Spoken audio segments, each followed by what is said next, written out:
like that. They did, obviously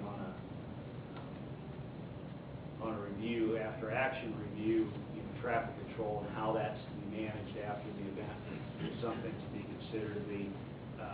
The feedback I had regarding that was that if we were to legalize the use of fireworks within the city limits, then the police officers could be at the park and not have to respond to complaints from fireworks. So I don't know if we want to. I know we've visited that in the past and have declined approaching that. That's something we would want to revisit again in the future. But beyond the traffic concerns, I think it was, as Steve said, overwhelmingly positive. From my direct contact. Sure, and I should make mention as well that there were two police officers on site at all times. Right. Certainly not the ability to manage traffic. It's estimated that it would take somewhere in the neighborhood of 7 officers in total to manage traffic and walk through the crowds and so forth. The entire parking lot of Celebration Park was full, as well as some of the overflow. The middle school parking lot was full. 159th Street had several cars parked on it, as did Kill Creek. And I didn't make it to Waverly Road, but I understood that there were some stacked on Waverly Road as well to view from that point. So traffic is certainly a concern, certainly, and something we would have to work towards managing if we were to keep it at that site. Well, traffic's a concern if You throw 4,000 people anywhere in Gardner, it's not going to be fun to get out of that. Right. Yeah, I think without actual data from the high school, the assumption was that more people had to drive to get to the display at Celebration Park than the display at the high school, just simply because of the. No question. So that was the only feedback. But now we had no problem getting out, and I like the idea of keeping it until. I mean, I think that's the way to move forward with it. I also think it opens up an opportunity with some of the facilities that are there to maybe entertain sponsorship opportunities and offset some of those costs of the display itself. I mean, renting out the shelters as premium sponsors could offset a lot of those things and make it pretty enticing for area businesses, for their employees to have a special place there. And sure, there's a cost associated with that, but those costs could be used to offset some of the costs of the program itself, and maybe what we might see from extra patrol units to manage the traffic, some of those things. So there's opportunities there we wouldn't have at the high school, I don't think. Absolutely, I agree with you there. In fact, at the staff level, we've discussed some of those possible opportunities. Others would be one thing. We had our concession stand open, and there was quite a line there. There happened to be an ice cream truck that pulled through the parking lot too. And I think, I think opportunity was knocking there. But I think we could manage it as we grow to look at some of those possible opportunities for funding the event, as well as making it more enjoyable for those that do show. Consensus then is to plan in that direction. Is that? Yes. Yes. Yes. Okay. Very good. Thank you. Thank you for your time.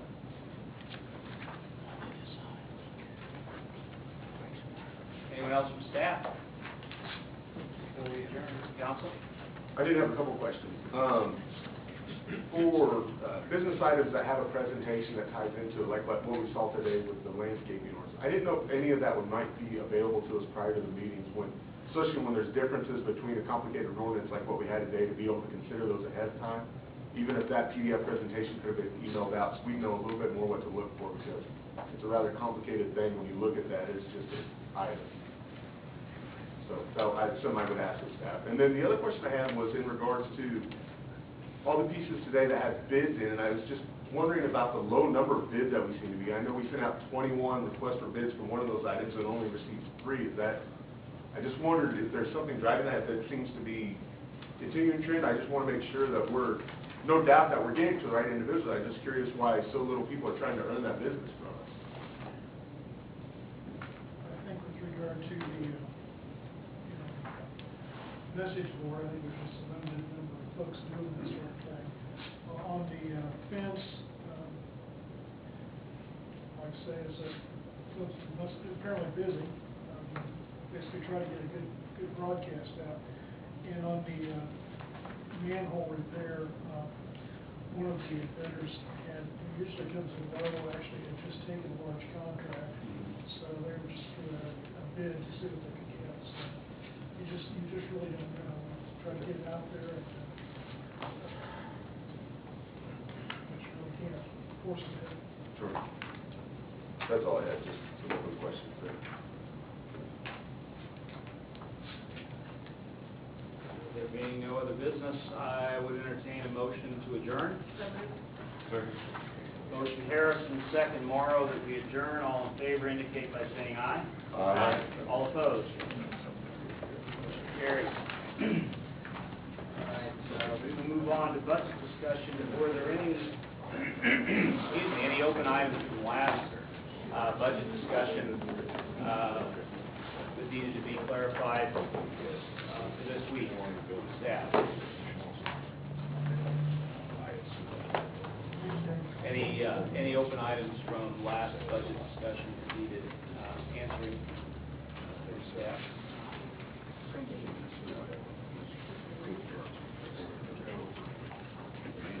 I mean, I don't know if you responded to my last email about the, last time I checked about the, getting the list of all the travel and training and associations and things like that.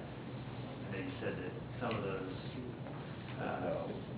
of those designations require training. What, like, for instance, which ones require state training, or, I mean, state mandated training? We can't sit here and answer that question. You didn't answer the email about it, that's why I'm asking. So, well, why, I mean, it's a finite list, right? If we had time to go through it, we would do it for you, but we actually have higher priority items that we need to deal with, like getting the state budget form done. These are minute details that really we don't have time for right now. I mean, it is part of the budgeting process, right? It's part of the staff budgeting process. It doesn't get to the policy level, no. Well, I mean, if we don't want to vote for spending more than we're taking in, it does get to the policy level, right?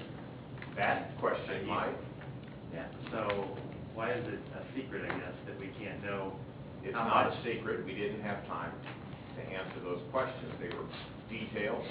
There was a lot of them. They were speculative, some of them, that would require days, weeks of research to get you proper answers. We're at the end of the budget cycle. We don't have time to do those kinds of things when we're preparing the state budget forms and putting this thing out for mill levy computation.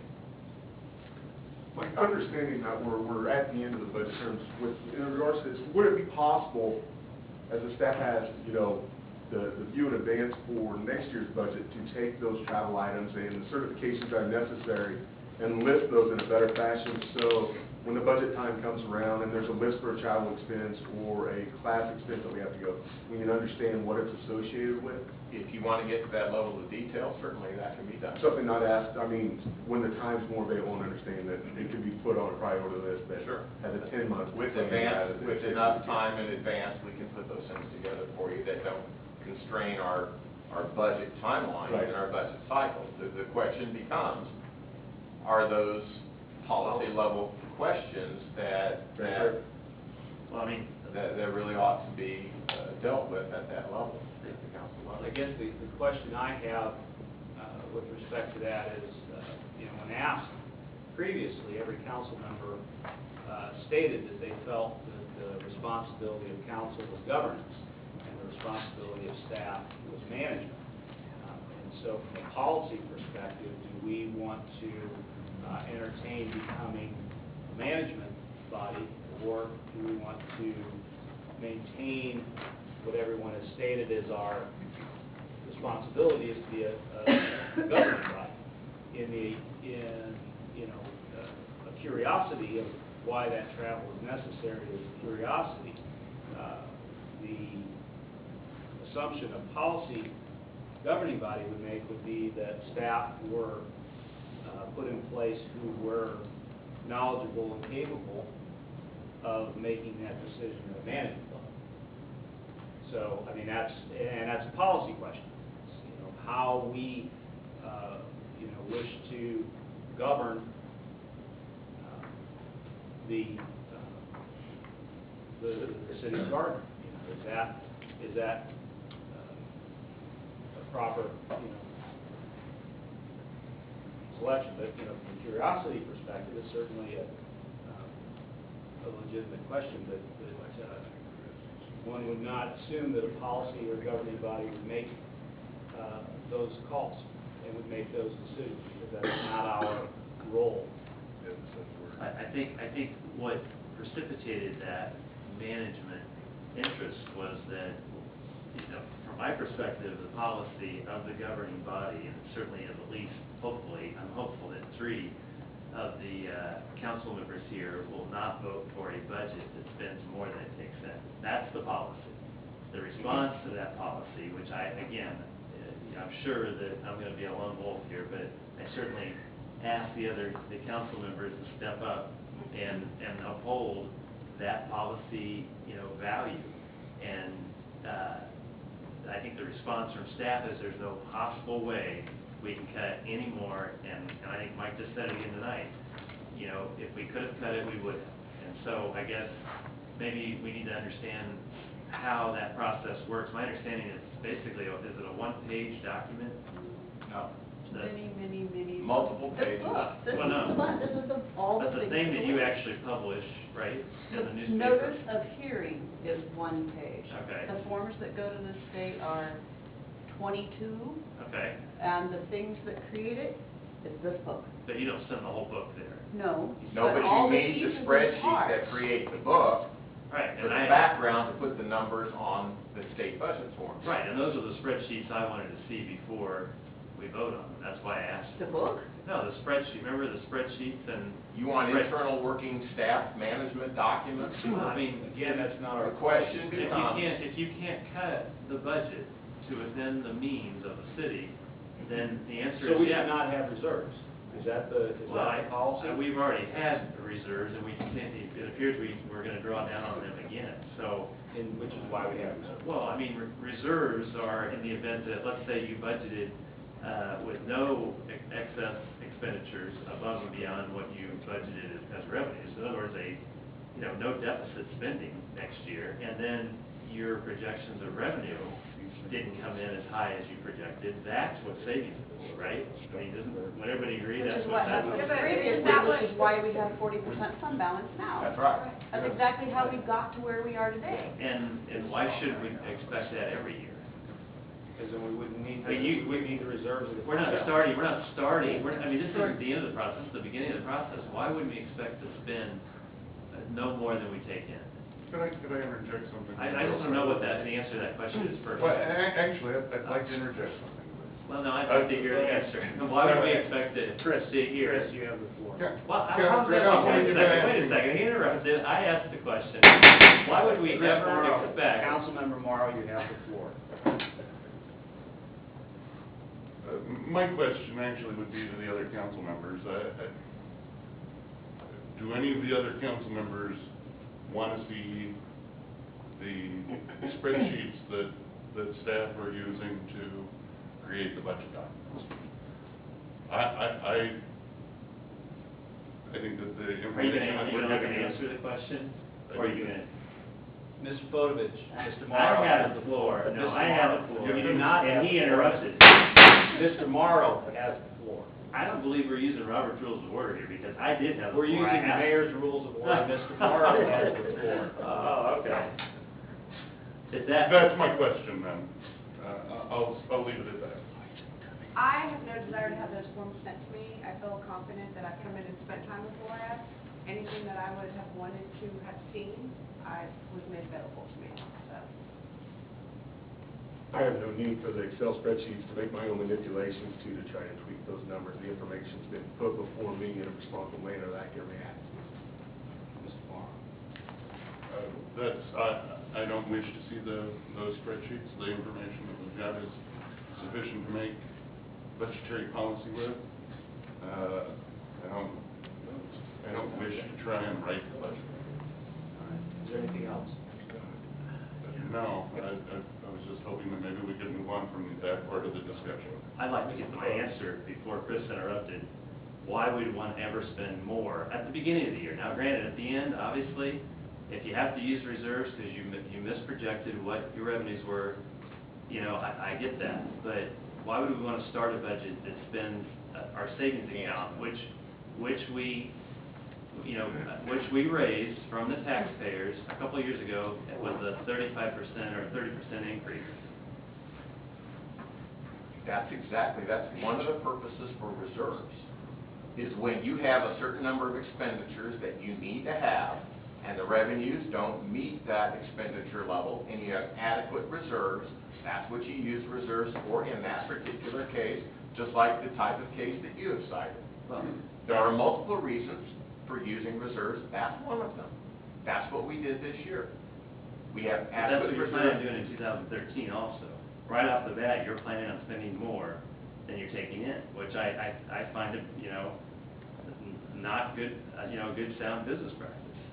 Why Well- can't you cut the extra expenses? Because the expenses that are included in the expense budget are necessary to operate the city appropriately and efficiently. And I disagree, and that's why I'd like to see those numbers. And you disagree on the basis of what? Well, I mean, 150 of it is for raises that are not required. Is that a definite requirement? Requirement, or is it the right thing to do? It depends on what you mean Well, as what a requirement is. Well, I mean, do we expect a mass exodus of employees for a 3%? Is this a cost of living adjustment? Is that what this is? It is a raise to help keep the employees at a market competitive rate so we can attract and retain good employees. And what makes you think we're not at that rate now? Well, The Mark study, for one. And The did we study get that a we copy do- of that? Pardon me? Did we get a copy of that? I don't You know. have- Well, it's out there. I think you probably do have a copy of that in some. What year was that? That's for 2000, what? 2012, I think, is the last one we have. They do not have 2012, that's the one I just received.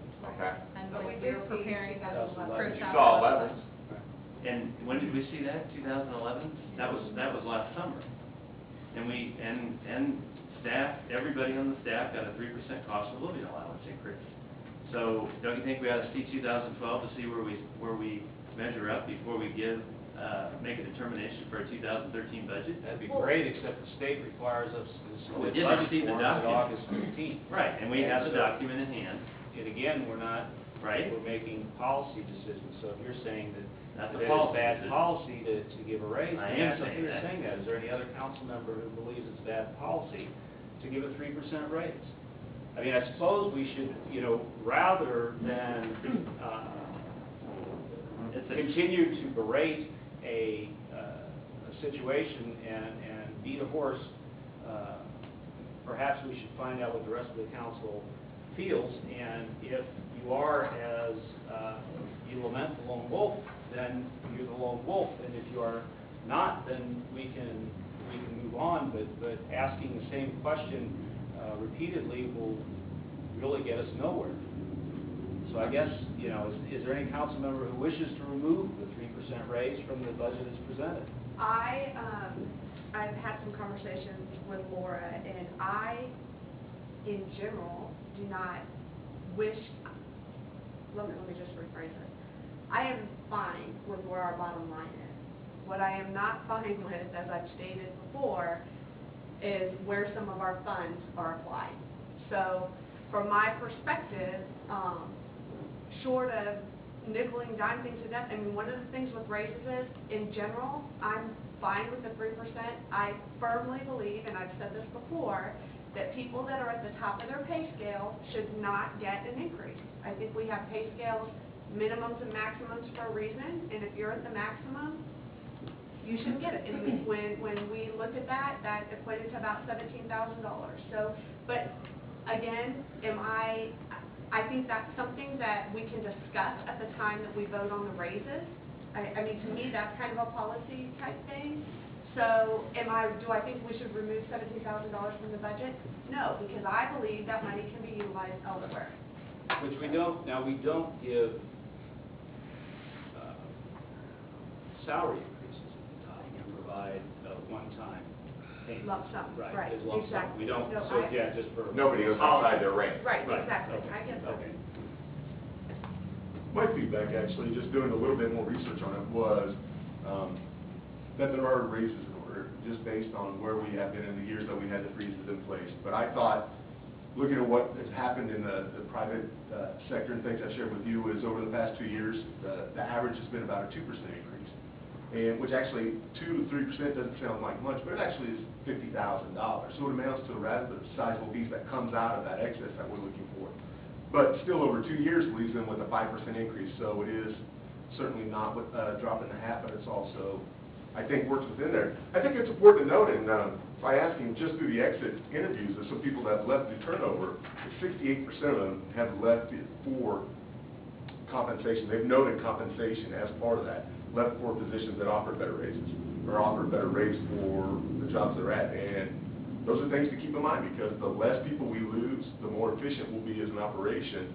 And if this is a piece of it, I think 2% is that number. That's my personal feedback.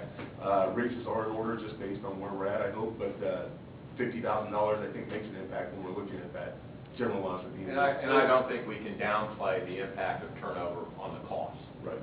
You have a solid employee who's been working here a long time, knows what they're doing, leaves for greener pastures, if you will, for more money.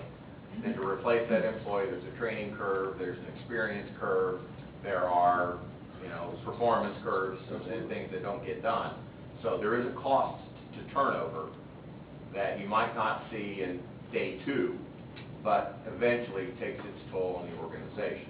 So you're saying we should cut out 1% of it because the private sector is only getting 2%. Is that what you're saying? Well, I think it's a fair comparison. I mean, although public versus private, I understand they're two different things, but when you look in overall with the nation, I mean, people across the nation are seeing money, salaries are starting to see the bumps again, and over the last 2 years, it's been a 2% increase. And I guess, do we view that from a policy perspective as a blended average of every industry, or do we have focused industries? If we're looking private, what do we utilize for a comparative? The number it was just researching into what the pay salaries and things are doing across the country. That was a comprehensive number in the private sector. Okay. So it really didn't relate to a specific industry. Yeah, I haven't had a raise in 5 years, so, I mean, it goes, my salary's been stuck the same way, I took so. a 3% cut, so, I mean, that, but again, I haven't had a raise. You had a raise? Anybody else had a raise in the private sector? yeah, but you're, and I did, I had a raise last year, so it goes back and forth, and, but I don't know that, I didn't know that you worked at a company. I mean, my fortunes are tied to the real estate market here in Gardner, and they've certainly gone down. But you said you took a pay cut. I did. 3% pay cut. 3% pay cut. A number of people in our organization, it was a strategic, You haven't had a pay raise. it was not everyone in the organization, but it was certain individuals at a grade and above took a pay cut. But we also have an opportunity to recover based on performance. So the private sector has the opportunity for profit sharing, which is not present in the public sector. So there is a difference there. When we look at public sector, the school district is not taking a pay raise, but they also had pay raises much greater than 3% for periods when our employees took none. So, if that's the comparative organization, if we look at the county as a comparative organization, I think from a policy perspective, we need to define who it is, with whom do we compete for staff, and what is that general policy, and how does it work, and where do those cuts? Because we also need to look at, not only did we not give raises, we also, although eliminated, contribution for retirement. We eliminated uniform allowances. There were a number of steps that took place back multiple years, 2007, 5 years ago, which play into this as well, in addition to what we're looking at from the standpoint of recovering the raises. And unfortunately, traditionally, the public sector likes to follow the private sector on raises when it goes down, Right. but not the other way around. When it goes up and the employees say, well, but the private sector got bonuses and raises, and the private said, well, we don't do that. we don't track the private sector, we're public sector. So you can't really have it both ways and be fair to the employees. So Heath, with the savings for the 2%, are you recommending that we just take that out of the budget, or are you recommending that we reallocate that somewhere else? Actually, I would say we remove it from the budget and lessen the shortfall that we'll see in the overall budget for 2013. So I think you and I are different in that Right, regard, but I that's the way I look agree at with it. That's the way I look at the savings, is if we pull it out, you lessen the shortfall. Well, one of the things that I was noticing is, just over the past few years, is the performance of the organization over the budget, the budgeted figures. You know, 2000. If you're looking at the multi-year, I know we were not budgeting for a 44% funds available at the end of 2011, but that's where we ended up. I know that we were budgeting for 30% at the end of 2012, but fund balance at the end of 2012 is estimated to be at 40%. Some of this does come at a policy level. There's decisions we made in the last year that the council thought was fiscally responsible to do our part to move the city forward in a financially responsible manner. But it's obvious that you know, some of it's going to be sales tax revenues coming in hotter than had been anticipated. But you know, some of this has to be attributed to penny pinching on the staff's part. It's good management on the staff part, and that's a very fair observation. If you look at that, not in that, if you go back even further, year over year, that is exactly how this organization has managed the operating budget. Again, understanding where we are, we're putting a budget in place in August for a fiscal year that begins January 1. We're assembling that budget, staff's assembling that budget based on a run rate of less than a quarter. So, you know, it is uncertain. I mean, we still don't know what, do we have first quarter sales tax at this point? Yeah, you got first quarter. We do have You're first running quarter. two-month lag. Okay, so, So when again, I mean, you know, from a more refined method would be to adopt a budget in November or December. Technology being what it is, I think the state could probably accommodate that, but we don't. So, you know, We don't have that option. we don't have that option. So again, that's what we're working with. But if you look at this organization historically, that is the way it's been managed, not governed, managed year over year. And there's nothing that would indicate that it would be managed differently. Now, you know, I think your observation is very spot on that all of our employees are fiscally responsible when it comes to the operating funds. Well, and honestly, judging from what Laura has said at previous meetings, with the way that sales tax revenue is coming in, I mean, there's a chance that funds available as a percentage of expense, and at the end of 2012 will be actually in excess of 40%. You know, and I'm glad that you take a conservative approach to revenue figures. And I do think that you try and figure reasonable, if not a little high, on the expenses.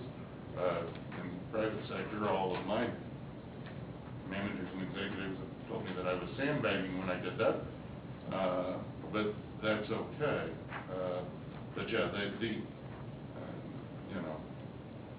the fact that the projected funds balance in the outer years is staying healthy leads me to believe that we're moving in the right direction. And, I'm okay with a 2% raise. I'm okay with a 1% raise. If the council sees fit not to approve a raise, well, then that's what we do. But am I okay with a 3% raise? Yeah. I guess, we talked about that. You talked about fund balance and conservative revenues. There was at the end of the discussion of the last budget, there was a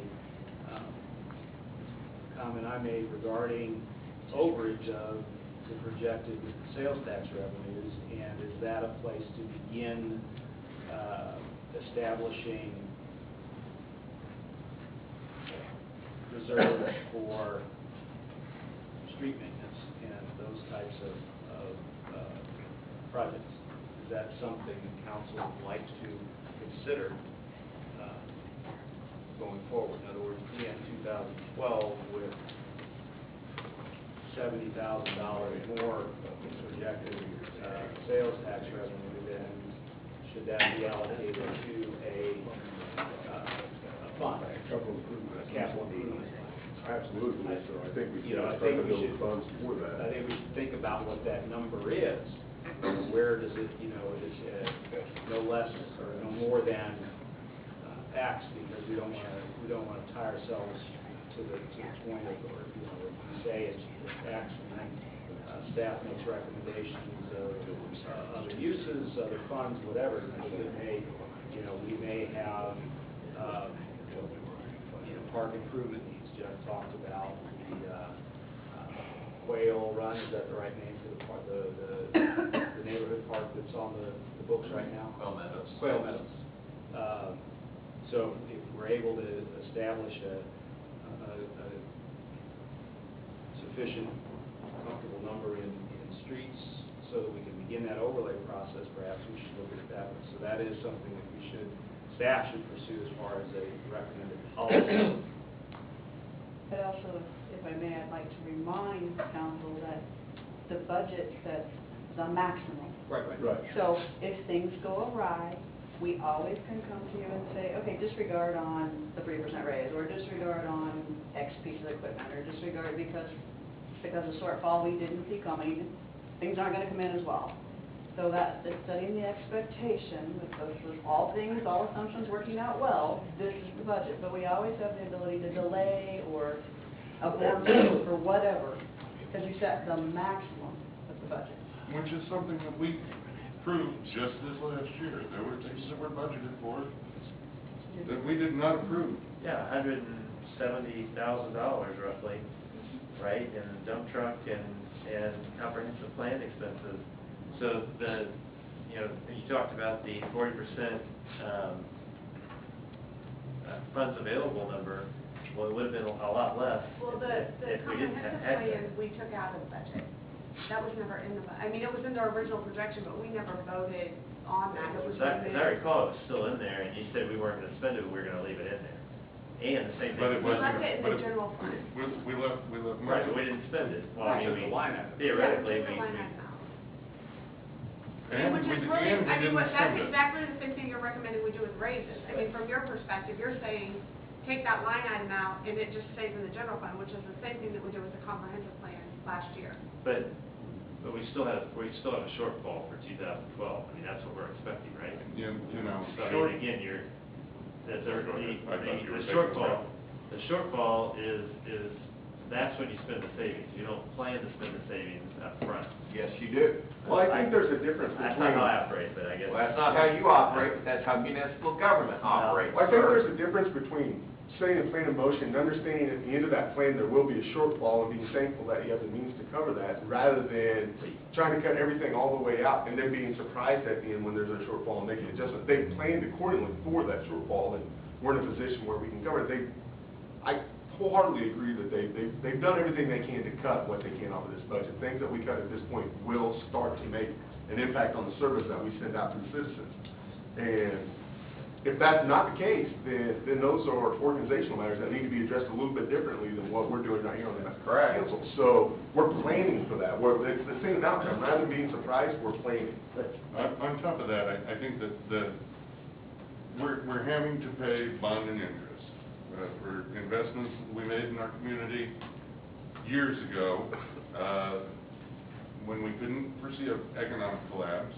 And even with the sales tax revenues coming in a little hotter than we anticipated, the revenue figures that we're seeing right now are nowhere near what we were anticipating they would have been in 2012. We were probably anticipating a lot better revenues back in 2007 when we were doing a multi-year forecast.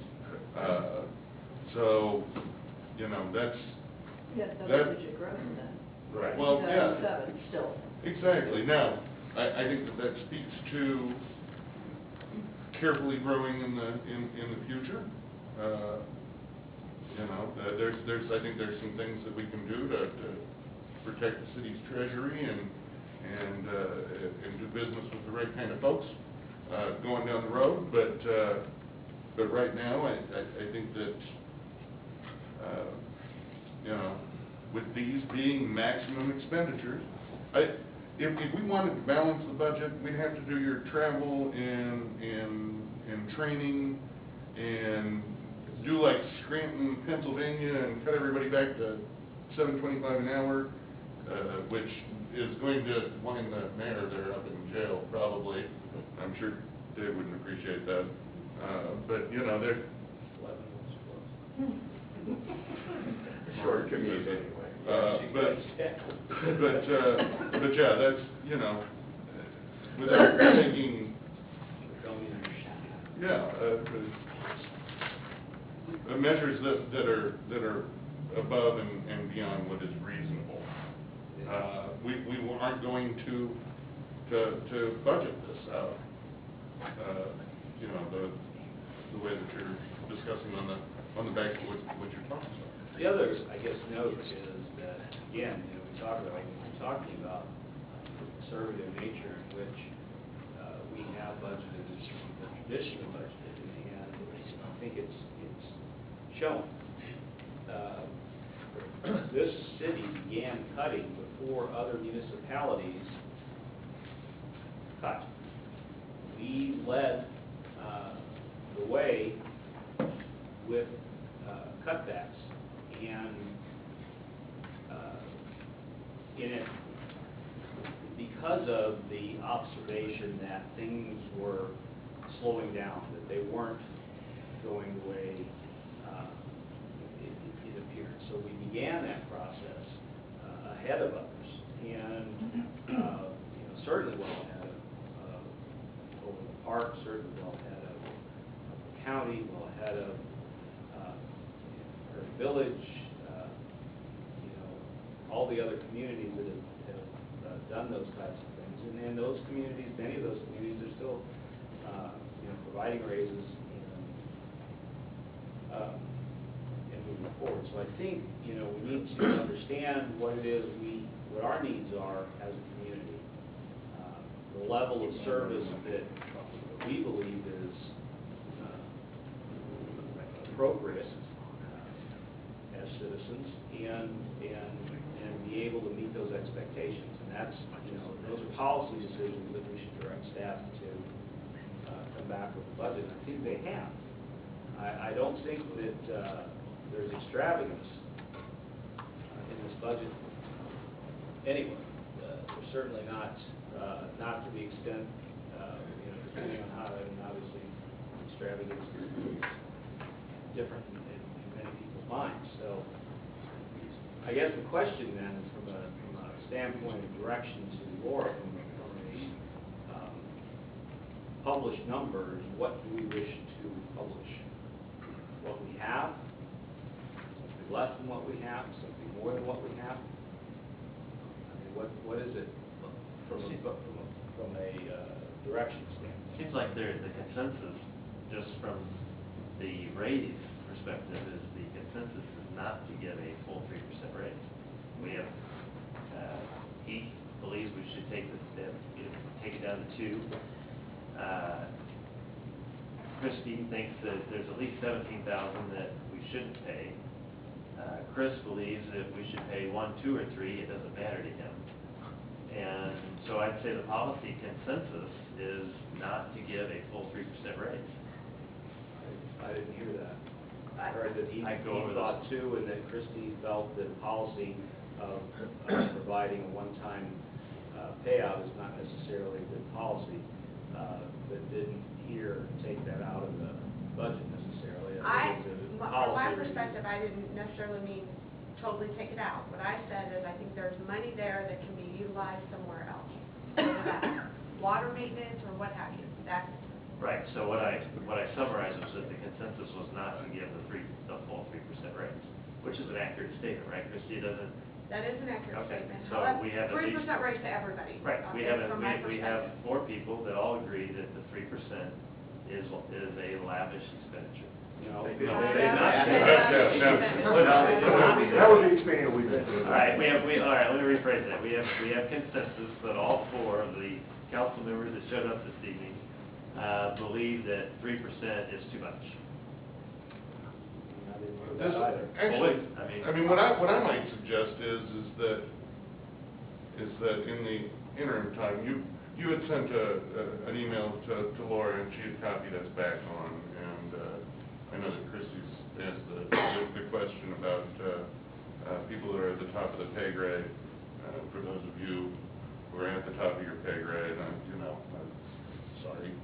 But yeah, I understand there probably we probably need to incur a little expense from an employment law specialist to see if that's even something that we could do without putting ourselves in a bad position. But yeah, that is certainly something that can be looked at.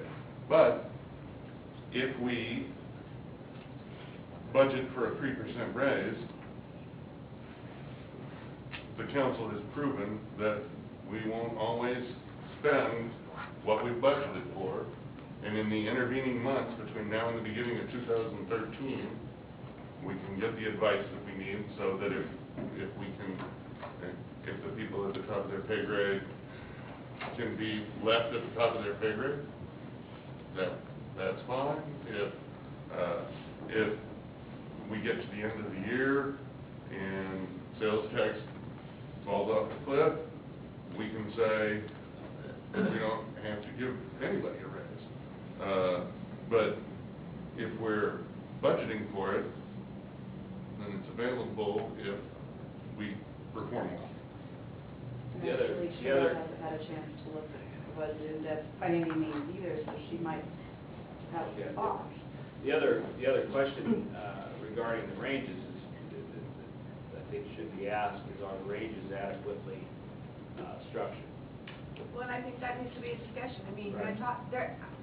I Right, think that we as a exactly. council, there are certain things within that impact this budget, whether it's communications, which we've all talked about, the number of communications, the method, whether it's salaries.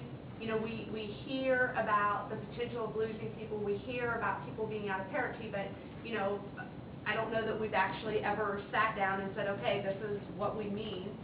And I mean, those are things that I think that we need to focus on. And I would recommend that what you start with, before you get into any numbers, is a philosophy. What is your policy? Are you going to tie raises to the consumer price index? Are you going to tie raises to what other communities do? Are you going to have any relationship to anything else at all? I mean, you have to have a philosophy about employment. Do we want to attract and retain the best and the brightest, or do we care? That's where you have to begin that conversation. Are you in this business to provide outstanding service, or is okay service acceptable? Because those are two different philosophies, and you budget differently for them. Yeah, I mean, the other thing I think that and I know when you talk about raises and employees, it's a hard discussion, especially in a public forum like this, but I don't think it's right that we try and make decisions because we think they can't find a job somewhere else. I mean, either our employees are worth it or they're not. And I understand that, you know, realistically, but you know what, the fact is, for the most part, there are jobs out there.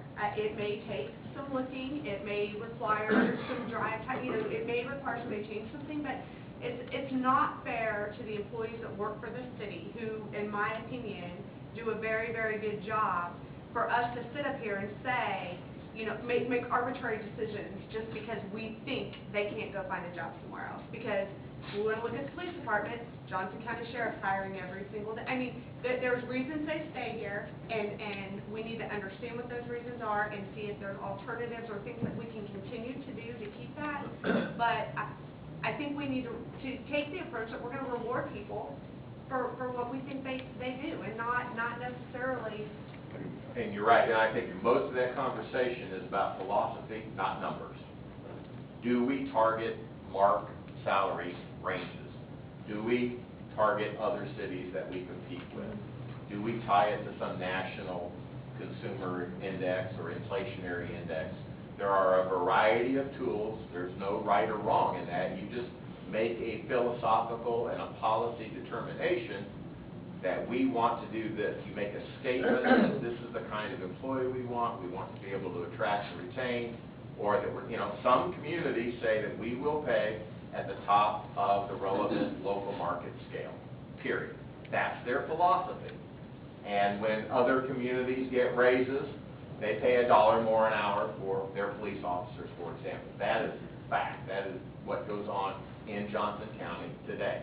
That's the philosophy of that particular governing body. So you have to, I think, spend your time working on the lines that you're talking about, Christy, and coming up with what is it that we want. What is it that we want out of our employees? What kind of employees do we want? Do we care if they stay or go? All those things. And then, once you've determined that and agreed to that, then you build your budget on that basis.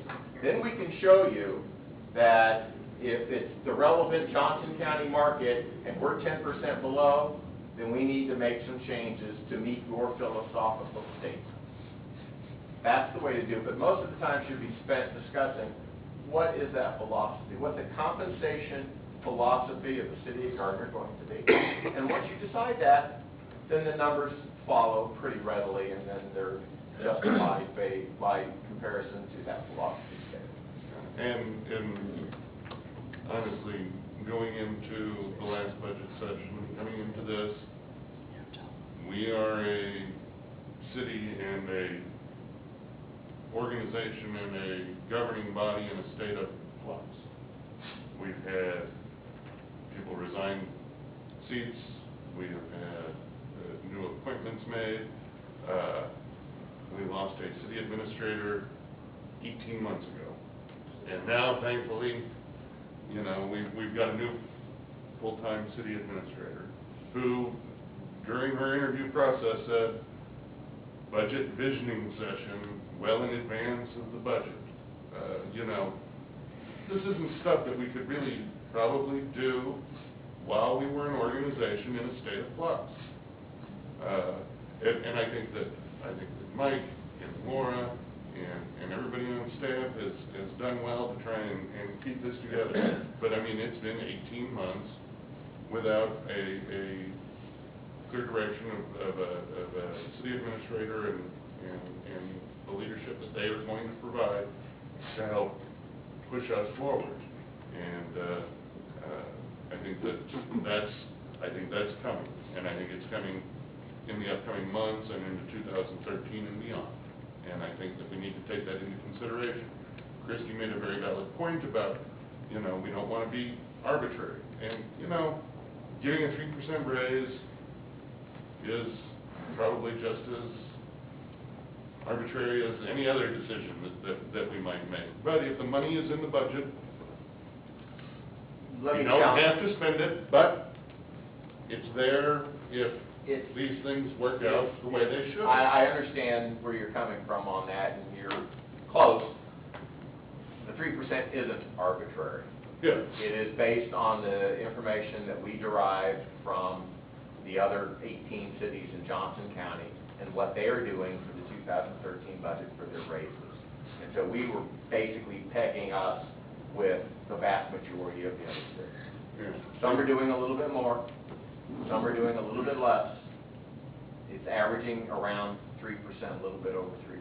So that's where that number came. It wasn't totally arbitrary. Okay. But we've got basically about 5 full months Right. between now We've and the got end of time. the year to figure out what our philosophy is. Right. I think that's where we are with it. Okay. Right, but that's just one person's opinion. Yeah, but the consensus is still that 3% is too much. No, I did not hear that. Well, here's, I think the consensus is that everybody agrees that maybe raises need to be looked at differently, whether that's a different amount or whether it's, we don't give the top people pay, whatever that is. But I guess my question is, because where I don't think we have consensus is, what do we do with that money? Because Larry, I think what you're recommending is, whatever decision we make, let's say it is 2%, that we remove that. And I'm saying I don't support that. So where I'm talking doesn't really impact the bottom line. So if whenever we vote on raises, let's say, what is it, March timeframe? December. Oh, it's December of this year. So if in December, I mean, we come to some sort of agreement and there's money left over, in my opinion, that money needs to be transferred to a maintenance type activity, not taken off the bottom line. So for this budget submission, what I'm saying is, it doesn't make a difference from that perspective to the bottom line. Leaving them doesn't affect the bottom line. We can impact it positively by taking action other than the 3%. And the other thing that we need to get out there is just that, that we've been talking about a public utility board for a nice long while now. I'm hoping that we're going to be moving forward with that, hoping that's something that we can institute for calendar year 2013. And is it going to change things around? Yes, but if we plan appropriately, spend the appropriate amount of time putting it in place, getting all the right people in the room together so that we can craft ordinances to make that happen, then maybe our utilities will all have the same kind of success that the electric utility board has had, and the city can narrow our focus even more. So, regarding the direction to Laura, how to proceed, what I hear is that we should proceed with what was presented without commitment that a 3% raise is there, without commitment that the trucks will be purchased and the backhoes and other items that are there, other than the plan is to have it there. And the plan is, should the fiscal health of the organization be such that it warrants, that will be the direction to go. Is that a fair consensus? Not what I do, but, Okay, so I had a nod, Yes. and, That's, okay, so that's the direction, The direction is as presented. as presented, Further with the discussion? caveat yeah, I mean, we that don't it's wanna- not a, that You it's make not adjustments later on. Right, Yeah. okay. Okay, we got Very it. good. So I guess, just to clarify a couple of things, I think that whether it's our next meet, I don't know what that is, but I think that there are some things that we discussed today, and that we need to say, within the next 2 months, whatever that time frame is, we have to have some decisions, because what I don't want to have happen is us get down to December, we're presented with these raises, and none of this stuff has happened. So from my perspective, we need to prioritize what that looks like, and we need to have some in-depth, even if it requires extra meetings from my perspective, discussions to get some of this stuff kind of nailed out. Which again gets back to Mike's comment regarding philosophy and policy. Right. Let's That's build that That's what you should do. philosophy Right. and policy and then move accordingly. I think the next steps on things you will vote on the night that you approve the budget, which is August 20th. I believe on the future agenda, it also talks about passing new ordinance on utility rate increases and the fee resolution. Do you want those things delayed? Well, one of the things that we did talk about that I'm not sure that we really got, and I know it probably doesn't make any sort of impact whatsoever, but this whole mowing. Yeah, that makes no impact. You can decide But- those things, but it doesn't make an impact. But I mean, if we're gonna vote on fees for some of that stuff, Right. I mean, I would rather wait until we. Okay.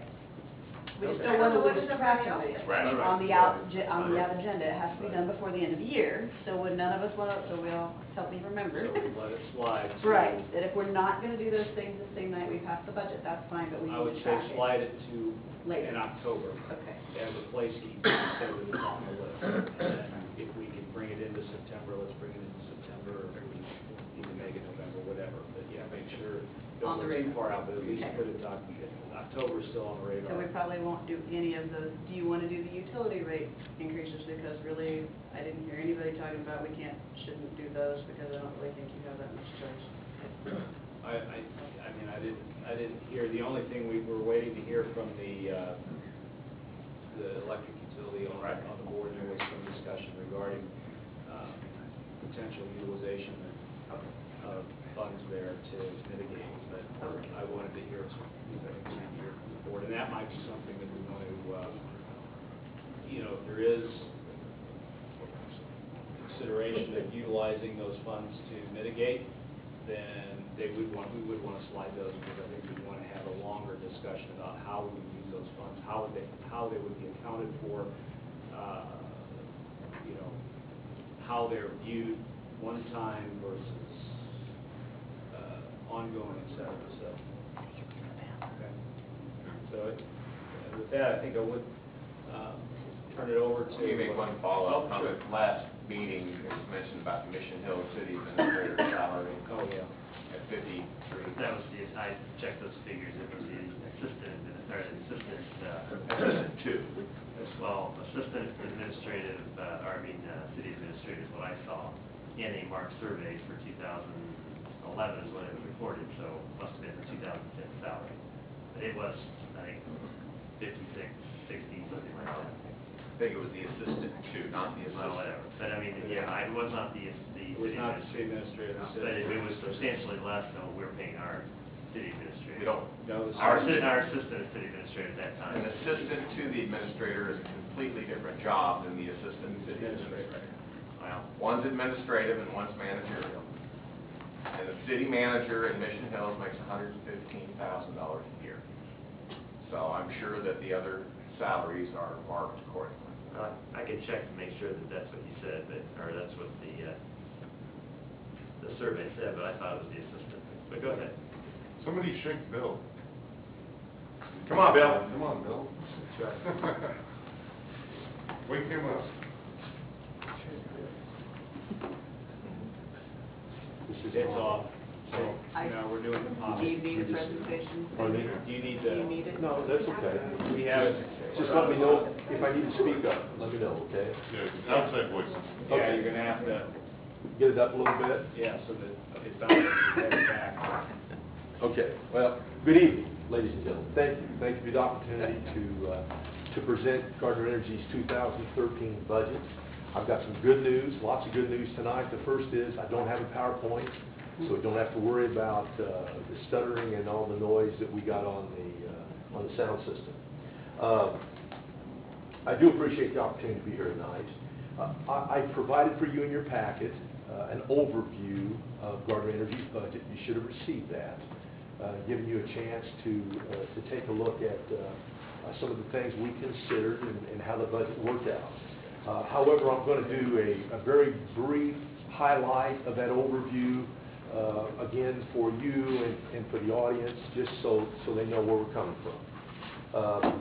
To begin with, this budget was reviewed by the Electric Utility Board and approved on July the 9th, a week ago tonight. Briefly, tonight, we're going to review the goals and assumptions that we used during the budget process. We're going to look at an overview of the budget in a very high level. We're going to talk just briefly about our fund balance for both of the funds that we have in place, that were put there by policy from the Electric Utility Board. And finally, we're gonna look at a letter that I received from KMEA regarding fiscal fitness of the utility itself.